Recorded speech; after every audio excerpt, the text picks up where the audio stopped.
Winn Dixie, Chapter 11. That night there was a real bad thunderstorm. But what woke me up wasn't the thunder and lightning. It was Winn Dixie, whining and butting his head against my bedroom door. Winn Dixie, I said, what are you doing? He didn't pay any attention to me. He just kept beating his head against the door and whining and whimpering. And when I got out of bed and went over and put my hand on his head, he was shaking and trembling so hard that it scared me.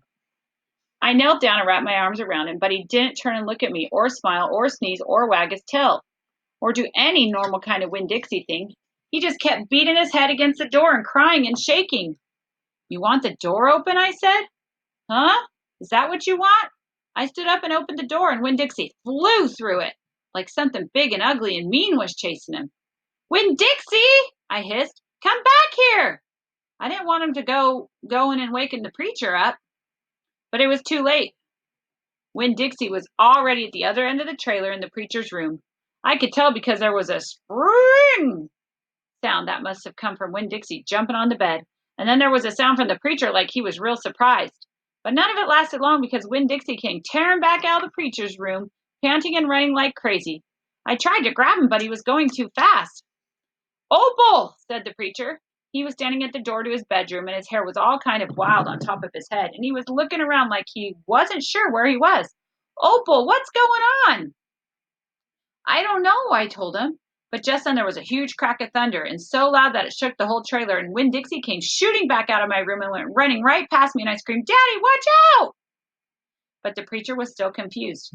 He just stood there, and Winn Dixie came barreling right toward him like he was a bowling ball, and the preacher was the only pin left standing, and wham! They both fell to the ground. Uh-oh, I said. Opal, said the preacher. He was lying on his stomach, and Winn Dixie was sitting on top of him, panting and whining. Yes, sir, I said. Opal, the preacher said again. Yes, sir, I said louder. Do you know what a pathological fear is? No, sir, I told him. The preacher raised a hand. He rubbed his nose. Well, he said after a minute, it's a fear that goes way beyond normal fears. It's a fear you can't be talked out of or reasoned out of. Just then there was another crack of thunder, and Winn Dixie rose straight up in the air like somebody had poked him with something hot. When he hit the floor, he started running. He ran back to my bedroom, and I didn't even try to catch him. I just got out of his way. Sounds like he has a pathological fear, huh? The preacher lay there on the ground, rubbing his nose. Finally, he sat up. He said, Opal, I believe Winn Dixie has a pathological fear of thunderstorms. And just when he finished his sentence, here came Winn Dixie again, running to save his life. Kind of funny when you think about it. Poor Winn Dixie, but imagine him running in the trailer, knocking everyone over.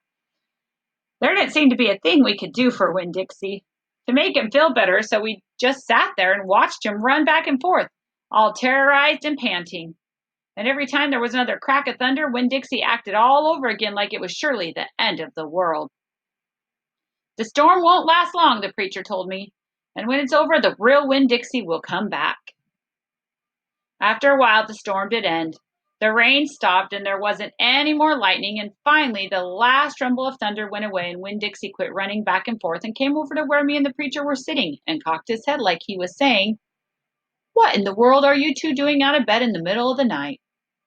And then he crept up on the couch with us in his funny way he has, where he gets on the couch an inch at a time, kind of sliding himself onto it, looking off in a different direction, like it's all happening by accident, like he doesn't intend to get on the couch.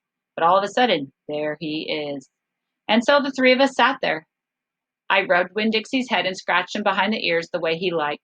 And the preacher said, There are awful lot of thunderstorms in Florida in the summertime. Yes, sir, I said. I was afraid that maybe he would say we couldn't keep a dog who went crazy with a pathological fear every time there was a crack of thunder. We'll have to keep an eye on him, the preacher said. He put his arm around Winn Dixie. We'll have to make sure he doesn't get out during a storm. He might run away.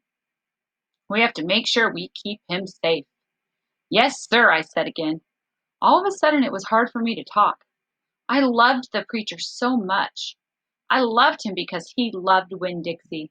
I loved him because he was going to forgive Winn Dixie for being afraid. But most of all, I loved him for putting his arm around Winn Dixie like that, like he was already trying to keep him safe. So what was this chapter about, Blake? There was a You thunderstorm. write it for us. A thunderstorm and what? Winn Dixie went crazy. Because she's afraid of him. He has a pathological fear. All right, see you at the next chapter.